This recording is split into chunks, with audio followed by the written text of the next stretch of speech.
এই অবজারভেশন থেকে আমরা একটা ডিসিশনও নিয়েছি, ভাবলাম তোমাদের সাথেও শেয়ার করি। It's related to Tojo. Pune back করার পর একটা জিনিস খুব বেশিভাবে নোটিস করলাম যে তোজোর না ফিজিক্যাল অ্যাক্টিভিটিসটা বেড়েছে। Good morning SS family, welcome back to the channel. আজকে সকাল সকাল যেন একটা বড় কাজ সেরেছি। কালকেই ভেবে রেখেছিলাম সৌরভ আমি দুজনে মিলেই যেটা আজকে কমপ্লিট করব, সেটা হচ্ছে সকালবেলা উঠে ব্যালকনিটা ডিপ ক্লিন করলাম। মাঝে বৃষ্টি হয়েছিল, এত নোংরা হয়ে গেছিলো না, ধুলো হয়ে গেছিলো। তারপরে যেই প্লান্টগুলোকে রাখি যে স্ট্যান্ডটা পুরো কালো হয়ে গেছিলো, তো সেগুলো সব পুছে পাছে ঠিক করলাম। আমি ব্লগটা শুরু করব বলে আবার রেডি হয়ে এসেছি, কিন্তু এর আগে অবস্থা খারাপ হয়ে গেছিলো। পুরো ব্যালকনি ধুয়ে টুয়ে ক্লিন হয়েছে, ভাল লাগছে এবার। তাই ভাবলাম ব্লগটাও ব্যালকনি থেকেই শুরু করা যাক। আর আমার তো ওসিডি আছেই, কোনো জায়গায় যদি অগোছালো দেখি, নোংরা দেখি, আমার যে কী অস্বস্তি হয় না, এটা আরও সময়ের সাথে সাথে বাড়ছে এই জিনিসটা। মাঝে মাঝে নিজেই রিয়েলাইজ করি যে এতটা করাটা ঠিক নয়, ঘরে যেহেতু বাচ্চা আছে, বাট কী আর করা যাবে। তো দেখো আমার সব নেলস উঠে গেছে। তো পয়লা বৈশাখের আগে খুব ইচ্ছা করছে নেল এক্সটেনশন করাতে, বাট পরপর দুবার যেহেতু নেল এক্সটেনশন করিয়েছি না, নেলসগুলো ভীষণ পাতলা হয়ে গেছে। তাই ভাবছি একটু রেস্ট দিই নেলসগুলোকে, তারপরে আবার এক্সটেনশন করাবো। তো এখন এই অবস্থা। এর মধ্যে আরো একটা জিনিস আছে, কোনো জিনিস যদি একটু ব্যাকা প্যারা থাকে তাহলে ওর মধ্যে একটা অস্বস্তি হয়, হ্যাঁ, তাই না? মানে আমি না খুব বেশিভাবে আর কি অ্যালাইনমেন্টটা বুঝতে পারি যে এটা সোজা নয়, এটা একটু ব্যাকা আছে, মানে এই ওসিডিটা আছে। আমি তোমাদেরকে দেখাচ্ছি রিজনটা। সেটা হচ্ছে এই যে ফেসটা দেখছো না, এটা বহুদিন ধরে শুধু বেঁকে যাচ্ছিল। তো এটা আজকে সৌরভকে দিয়ে ঠিক করিয়েছি। আমি যে অস্বস্তি হচ্ছে, আমার দেখলেই বিরক্ত লাগতো এটা। মানে টু ওয়ে সেলোটেপ দিয়ে সিধে করছিলাম, বাট but মাঝে ঠিক মাঝে হচ্ছিল না। দেখে যাচ্ছিল, বাট সৌম্যের অস্বস্তি হচ্ছিল, তাই এটা পার্মানেন্ট ফিক্স করা গেছে। পিন দিয়ে কিছু একটা করে দিল, দেখলাম ঠিক হয়েছে এবার। তোজো কি করছে গো? ব্রাশ করছে। গুড মর্নিং বলে দাও সবাইকে। Good morning. হা করো এবার। হা করো, হা হা হা। তোজো হা করো, হা করো।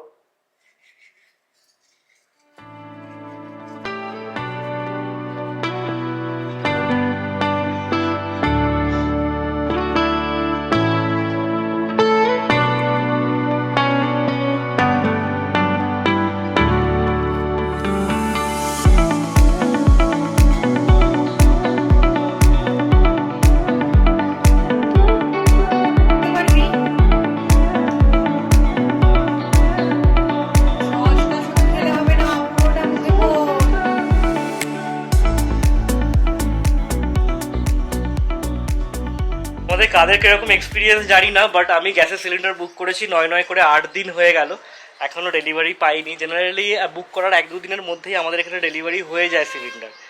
ক্রাইসিস তো আছে অবশ্যই, বাট একটা গুড থিং, আজকে সকালবেলা উঠেই নিউজে দেখলাম ইরান, ইসরায়েল, ইউএস তিনজনেই আর কি সিজ ফায়ার ডিক্লেয়ার করেছে, at least for the next 2 weeks. এটা সত্যি একটা সাইন অফ রিলিফ।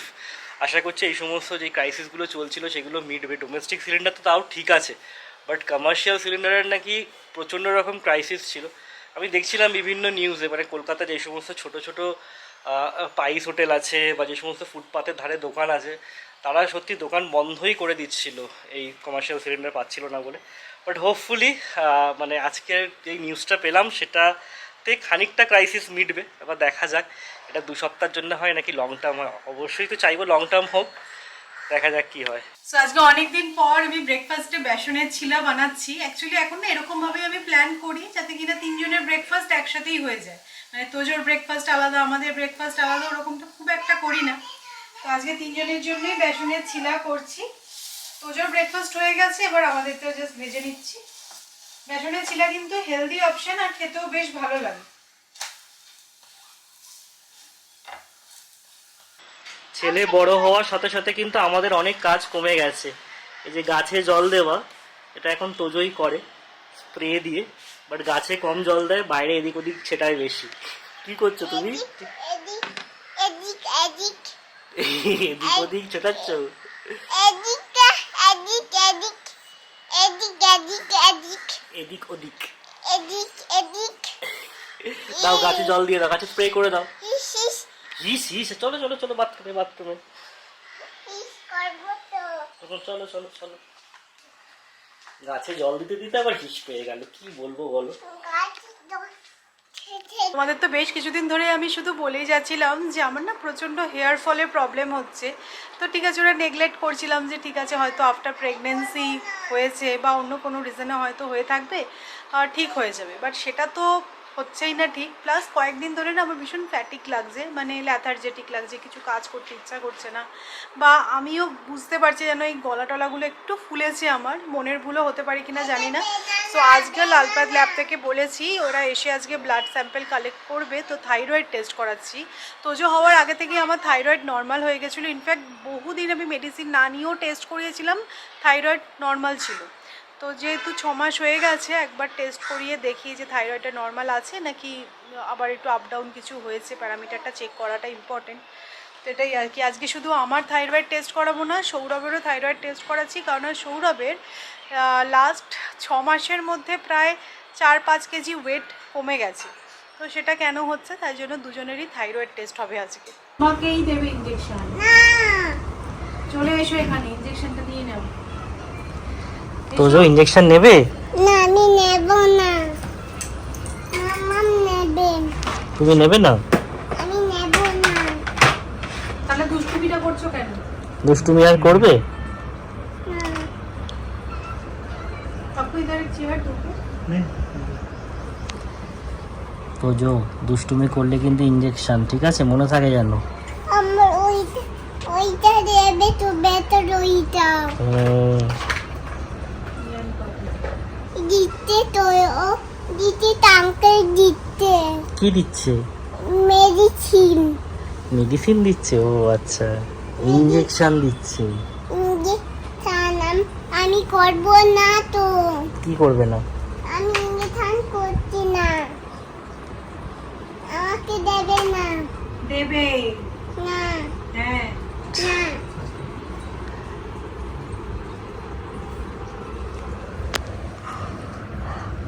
মা মা বই পাচ্ছে তো। মা ইঞ্জেকশন দিতে ডাকতে দাম, ইঞ্জেকশন দিতে।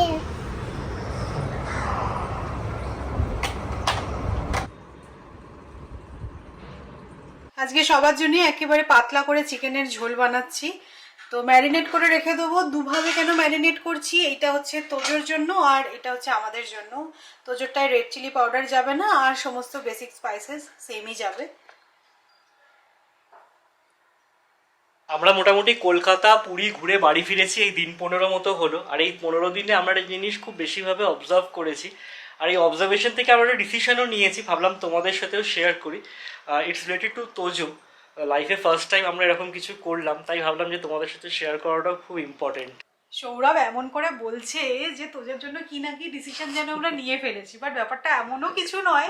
বাট হ্যাঁ, এটা বলতে পারো আমরা যেহেতু এই ডিসিশনটা প্রথমবার নিয়েছি, তাই আমাদের কাছে একটু বড় ডিসিশন। না, এটা এমনি খুবই কমন আজকালকার দিনে। অ্যাকচুয়ালি আমরা পুনে ব্যাক করার পর একটা জিনিস খুব বেশিভাবে নোটিস করলাম যে তোর জন্য ফিজিক্যাল অ্যাক্টিভিটিসটা বেড়েছে। মানে জেনারেলি কি হতো, আমরা ওকে নিচে নিয়ে যেতাম খেলাধুলা করার জন্য 5:30 নাগাদ, আধ ঘন্টা 40 মিনিট রেখে তারপর আমরা উপরে নিয়ে চলে আসতাম, কারণ আমারও অফিস স্টার্ট হয়ে যেত। আর সৌমিরও বাড়িতে হাজারো রকমের কাজ থাকে, তার উপরে রান্না বান্না, তো সেই কারণে আমি মেনলি ওকে নিচে নিয়ে যেতাম। আমার সত্যি কোনোদিনই যে খুব একটা নিচে নিয়ে গিয়ে বসে থাকতে ভালো লাগতো সেরকমটা নয়, ম্যাক্সিমাম টাইমই সৌরভ এই কাজটা করতো। বাট এখন কি হয়েছে, আমি দেখলাম যে আধ ঘন্টা 40 মিনিট ওকে যদি রেখে নিয়ে চলে আসি না, ওর ভালো লাগছে না সেটা। আর যেহেতু এখন সামার পড়ে গেছে, পুনেতে মোটামুটি 7টা অবধি আলো থাকছে, মানে ওর ফ্রেন্ডসরাও আসছে হচ্ছে কি 6:30টার সময়। আগে ওরা তো ফ্রেন্ডসও ছিল না, ও নিজে নিজে একটুখানি দোলনায় চড়তো, একটু স্লিপে উঠতো, সবাই আসছে তখন আর আসতে চাইছে ও না, একদমই আসতে চাইছে না। কিন্তু আমাদের যেহেতু কাজ আছে, আমাদের ওকে নিয়ে চলে আসতে হচ্ছে। অফিস 6টা থেকে শুরু হয়, ওই সময় মিটিং টিটিং থাকে, আমাকে কি করতে হচ্ছে, জোর করে নিয়ে চলে আসতে হচ্ছে। কোথাও গিয়ে ওর জন্য ভীষণ খারাপ লাগছিল। তো আমরা ডিসাইড করেছি এখন যে একটা মাসি ওর জন্য রাখবো আর কি, মাসি বা রেখেওছি ন্যানি যাই ইনফ্যাক্ট। বলো না কেন, মানে যিনি 5:30টায় আসবেন, কারণ তোজোই 5টা 5:30 অবধি ঘুমায়, তো তার আগে এসে কোনো লাভ নেই। তো এই তাড়াতাড়ি করে ওকে খেয়ে দিয়ে ঘুম পাড়িয়ে দিচ্ছি, 5টা 5:30 ঘুম থেকে উঠছে, 5:30টায় মাসি আসছে, 8টা অবধি এই মাসিকে রেখেছি, মানে 2.5 ঘন্টার জন্য। নিচে গিয়ে সুন্দর ফ্রেন্ডসদের সাথে খেলছে। মেনলি বলেছি আমি যে কিচ্ছু কাজ করতে হবে না তোজোর, ওই সমস্ত শুধু তুমি নিচে নিয়ে যাবে, খেলবে, চোখে চোখে রাখা আর কি। অ্যাকচুয়ালি আমাদের জন্য একটুখানি প্রবলেমেটিক হচ্ছিল, কারণ নিচে গিয়ে না বেসিক্যালি কোনো কাজ নেই, আমরা চুপচাপ বসে থাকতাম, ও নিজেদের মতো খেলতো, এটা কোথাও গিয়ে আমাদের জন্য একটু প্রবলেমেটিক হচ্ছিল আর ওকে ডিপ্রাইভ করা হচ্ছে। হ্যাঁ। তো আমাদের মনে হলো যে এটা একটা ভালো ডিসিশন যেটা নেওয়া যেতে পারে তোজোর জন্য, ওরই বেনিফিট হবে। আর দেখো এই বয়সের বাচ্চারা যত মিঙ্গল করবে অন্যান্য তত ভালো। বাচ্চাদের সাথে তত ভালো, তো যত টাইম ও নিচে স্পেন্ড করতে পারবে সেটা ওর জন্যই বেনিফিশিয়াল হবে। তো ও ল্যাঙ্গুয়েজ গুলো অ্যাডাপ্ট করতে পারবে। রাত্রিবেলা তাড়াতাড়ি দেখছি ঘুমিয়ে পড়ছে। হ্যাঁ, তো যেহেতু সোমবার থেকে activities বাড়ছে। এনেছি, মানে 10টা 10:30টার মধ্যে তো হাল্লা হয়ে ঘুমিয়ে মানে পড়ছে। নিচে গিয়ে প্রচুর খেলাধুলা করছে আর কি, আর দৌড়ঝাঁপ করছে, ওটা ওর ওর জন্যই জন্য খুব ভালো। ভালো, মেটাবলিজম বেটার হবে আর কি। তাই আমিও সবকিছু ভেবে সেটাই সৌরভকে বললাম, আমি প্রথমটা একটুখানি স্কেপটিক্যাল ছিলাম যে না দরকার নেই, তারপরে সৌরভ বললো ঠিক আছে এইটুকু টাইম এইটুকু করতেই হবে। দেখো 2 বছর 3 মাস ওর বয়স, এই 2 বছর 3 মাসের সমস্ত কিছু আমরা দুজনেই করেছি। তাই জন্য কোথাও গিয়ে না একটা হ্যাবিট বা একটা হয়ে গেছিল, মানে সবটা করছি, করতে করতে করতে করতে একটা মানে রুটিন সেট হয়ে গেছিল। তবে না, এবার আস্তে আস্তে সুতো ছাড়ার সময় এসেছে, সময় এসেছে, কেননা স্কুলে ওকে অ্যাডমিট করতে হবে, সেই নিয়েও আমরা অনেক প্ল্যানিং করছি। definitely। তো আস্তে আস্তে সুতো ছাড়তেই হবে, তো এটা বলতে পারো ওই সুতো ছাড়ার ফার্স্ট স্টেপ আর কি। না, তোজো খুব সুন্দর মাসির সাথে মিলে ঝুলে গেছে, কোনো না রকম তবে কোনো একটা প্রবলেম কথা হচ্ছে না। তোমাকে থ্যাংক ইউ বলতে হবে, সেটা হচ্ছে ধরো 5:30টায় মাসি আসছে, তারপরে এই 8টা অবধি সত্যি খুব রিলিভ না অ্যাকচুয়ালি সৌমি বলছিল কি রাখবো না, কি দরকার, আমরা তো করেছি এতদিন, এখনো পারবো। আমি ইনসিস্ট করলাম দেখো না, কিছু কিছু সময় কিছু কিছু ডিসিশন নেওয়া উচিত, এটা নিজেদের বেটারমেন্টের জন্য আর ছেলের বেটারমেন্টের জন্য। শান্তিতে বসে আমরা চাটা খাচ্ছি এখন, সন্ধ্যের চাটা বেশ ভালোই হয়েছে, না তোজোর জন্য ভালো। আর বলতে নি আমার ছেলের মানে টাচউড কারোর সাথে খুব এটা যে মিশে না এরকম না, হ্যাঁ, ও যে খুব তাড়াতাড়ি মিলে মিশে মিশে যায়, যায়। হ্যাঁ। তো মাসিকেও দেখলাম ওর কোনো ব্যাপার নয়, মাসির সাথে নিচে যাবি, হ্যাঁ ঠিক আছে নিচে যা, একদম বিন্দাস। কালকে তো তাড়াতাড়ি ঘুম থেকে উঠে গেছিল যে মাসি আসবে, নিচে মাসে যাবো। নিচে যাবো খেলতে। তো এই আর কি ভাবলাম তোমাদের সাথেও শেয়ার করি। দেখো তোজোর প্রত্যেকটা স্টেপ বা বড় হওয়াটা ইনফ্যাক্ট আমরা ব্লগে যেহেতু শেয়ার করি অল্প অল্প করে, আর তোমরাও সবটাই এত তোমাদের তোজোকে সাথে ভালোবাসো, share করছি। তা তোজোর সমস্ত মাইলস্টোন বা যেগুলো যেগুলো জন্য জন্য চেঞ্জেস আমরা changes করছি, সেগুলো তোমাদের সাথে শেয়ার করা উচিত। আজকে একেবারে সেম রান্না, শুধু দুটো গ্যাসে আমি বসিয়েছি, একটা ছোট প্রেসার কুকারে তোজোর হচ্ছে আর বড় প্রেসার কুকারে আমাদের হচ্ছে। আমাদেরও একদম পাতলা করে চিকেনের ঝোল করছি দুবেলার, আর তোজোরই যখন আমি চিকেনের স্টু করি দুবেলারই একসাথে করে নিই। তো ওই যে এখানে তোজোর জন্য সবজি অ্যাড করেছি, আমাদের জন্য আর সবজিটা দিচ্ছি না, আলু দিয়ে করছি।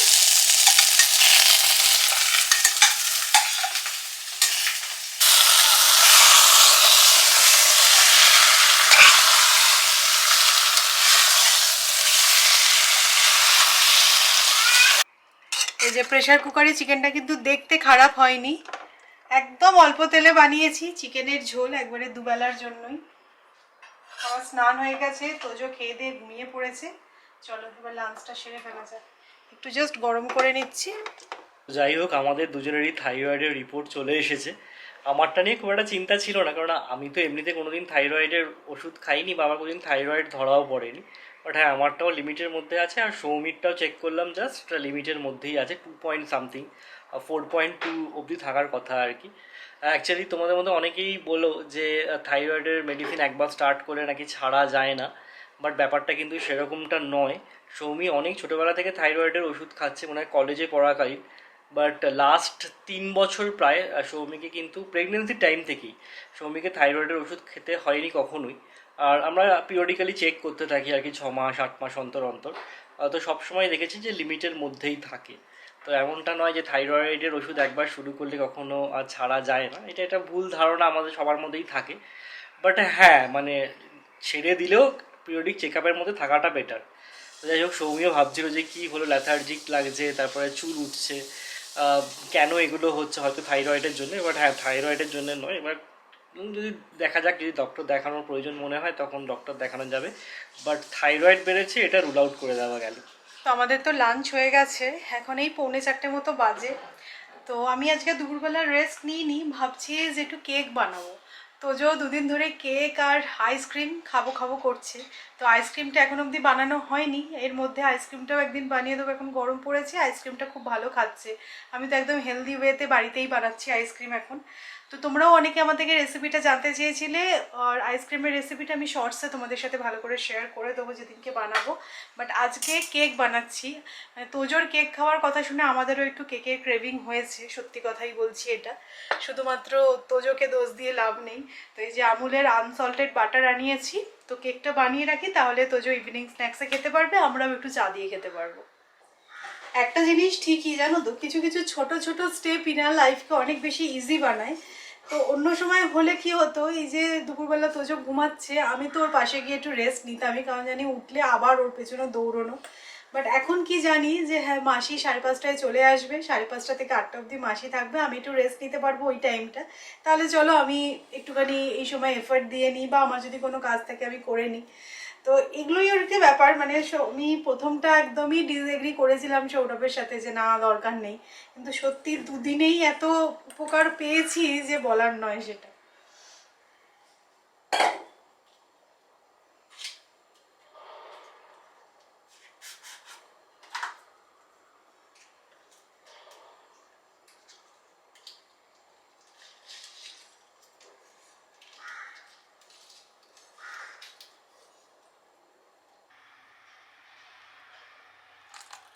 আমার ছেলে আবার চকলেট কেক একদম ভালোবাসে না, তাই জন্য সবসময় আমি ওই ভ্যানিলা এক্সট্রাক্ট দিয়েই বানাই।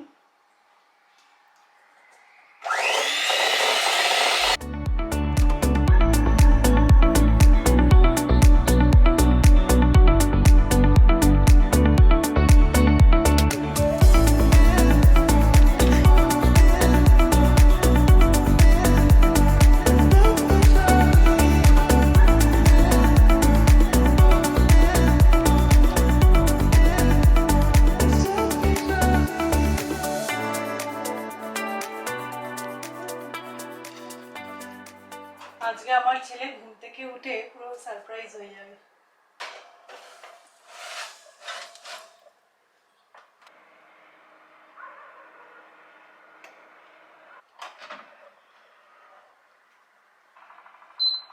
কি হচ্ছে? Cake, Christmas cake. Christmas cake? কেকের গন্ধ পেয়ে নিয়ে যে তাড়াতাড়ি উঠে পড়েছে।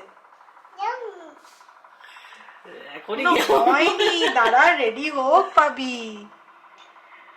তুমি বলেছিলে মাম্মাকে কেক খাবে। দাঁড়াও আগে রেডি হোক, জিভে জল চলে এসেছে ওর। মামাকে তো আদর করো, তোমার জন্য কেক বানাচ্ছ। ঠিক আছে, হ্যাপি? ঠিক আছে। ঠিক হচ্ছে কি কেকটা? ঠিক হচ্ছে তো? ঠিক আছে, রেডি হোক তারপর খাবো। হ্যাঁ রেডি হোক তারপর খাবো। ঠিক আছে। আজকে ছেলেও নিচে খেলতে যাওয়ার আগে কেকটা একটু চেখে তারপর গেল। আমিও উঠে একটুখানি খেলাম, জাস্ট ফাটাফাটি হয়েছে। তো এখানে বসে আমি এখন অফিস করছি, আর একজনকে দেখো এখানে বসে হাওয়া খাচ্ছে। কি সুন্দর হাওয়া দিচ্ছে তাই না? হ্যাঁ সুন্দর হাওয়া দিচ্ছে, আর এমনিও মেন্টালিও হাওয়া খাচ্ছে। এখন পেয়েছি বেজেছে কটা বলো? এখন বেজেছে 7টা। প্রায় 7:10। এখনো এতটা আলো, মানে জাস্ট এই মিনিট 15 হলো তোজো নিচে গেছে। মানে এর আগে তো পাঠানো যায় না, কেননা রোদ রোদ থাকে। থাকে। যাই হোক, আমাদের অফিস বা ওর কাজে কোনো রকম কোনো হ্যাম্পার হচ্ছে না, যেটা গুড থিং। পাস্তা দেখ তেমন নাকি নেবি একটু গঙ্গার আমকে পাতো জানতে তাও কেমন ছিগে গলিং গলিং বদমাইশির একটা লিমিট হয় তো জো। জানতে চাও সে কেমন ছেলে, তারপর মন্দ?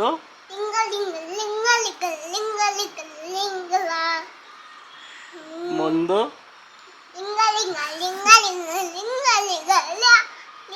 কি বদমাইশিটা করে দেখেছো? কি বদমাইশিটা করে।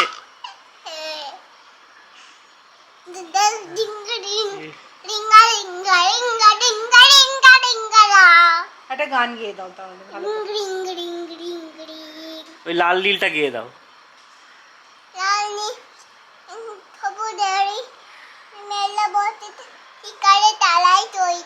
স্পিকারে চালাবো আগে, তুমি একটু গাও তারপরে স্পিকারে চালাবো।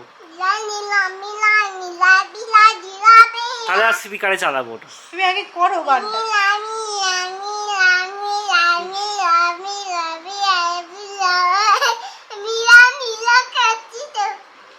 না আমি একটু গানটা একটু গান করে দাও, সবাই একটু গান শুনতে চাইছে। সবাই একটু গান শুনবে, তোজোর গলায় একটু গান শুনবে। এরকম হেরে গলা কেন তোর? round here go bicycle round and round round and round round and round এই bicycle round and round এই সবে খেলে ধুলে এসে আবারও খেলছে। কি বদমাইশি করছে দেখো ওইটা না। তো দৌড়তো আচ্ছা শোনো, মসি যে আসছে ভালো তো? তোমার ভালো লেগেছে তো? হ্যাঁ হ্যাঁ, খুব ভালো লেগেছে মাসি। মাকে এখানে জোর জবরদস্তি বসালো, বসিয়ে কি করছে জানো? এই দেখো কি করছো তুমি?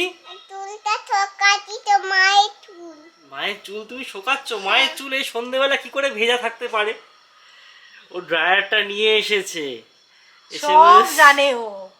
ড্রায়ার দিয়ে কি করে সেটাও ও জানে। চুলটা ঠকাই তো শোকাও তাহলে, আর কি করবে বলো? ভালো করে শুকাও। শুকনো চুল শুকাও। চুলো চুল তো শুকনো চুল তাহলে তুমি কি শুকাচ্ছ বলো? চুলো চুলটা হয়েছে কি? শুকিয়ে গেছে? যাই আমি। এবার ছুটি দেখতে না তো বিজি টাটু চুল তাহলে এখনো এবার ভিজে যাই, আছে? তো হয়ে গেছে, এবার আমি আসছি। হ্যাঁ, ছেড়ে দাও, এবার ছেড়ে দাও। না দাঁড়া না দাঁড়া এক মিনিট 1 মিনিট? ও এক মিনিট 1 মিনিট দাঁড়াও। এক মিনিট চুলটা ঠকাই এখন চুলটা ভিজে তো আচ্ছা, হয়েছে কি না কতক্ষণ হবে? কতক্ষণ ভিজে থাকবে? এবার শুকিয়ে গেছে। হয়েছে। চুল পুরো এলোমেলো করে দিচ্ছে তোমার কিন্তু। কলকাতায় এখন রোজই ঝড় বৃষ্টি, যেদিনকেই মাকে ফোন করছি বলছে আজকে যা ঝড় হলো। তো আজকেও শুনলাম যে নাকি খুব বৃষ্টি হয়েছে। তো চলো আজকের ব্লগটাকে এখানেই এন্ড করছি। যদি ভালো লেগে থাকে তাহলে অবশ্যই করে লাইক করো, শেয়ার করো, আর যারা নতুন দেখছো প্লিজ চ্যানেলটাকে সাবস্ক্রাইব করে নিও। আবার দেখা হচ্ছে নেক্সট একটা ইন্টারেস্টিং ব্লগে। ততক্ষণের জন্য টাটা, গুড নাইট।